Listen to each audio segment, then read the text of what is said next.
নাবালিকা মেয়েকে ধর্ষণের অভিযোগ উঠল বাবার বিরুদ্ধে। ঘটনাটি ঘটেছে ভক্তিনগর থানার অন্তর্গত ৪১ নম্বর ওয়ার্ডে। মায়ের অভিযোগের ভিত্তিতে অভিযুক্ত বাবাকে গ্রেফতার করেছে পুলিশ।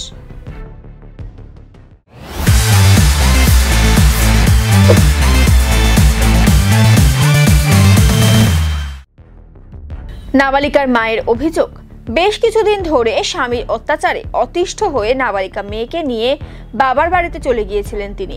সেই সময়ে মেয়ে বাবার কুকর্মের কথা জানায় মাকে। গোটা বিষয়টি জানার পরে স্বামীর বিরুদ্ধে লিখিত অভিযোগ দায়ের করেন মহিলা।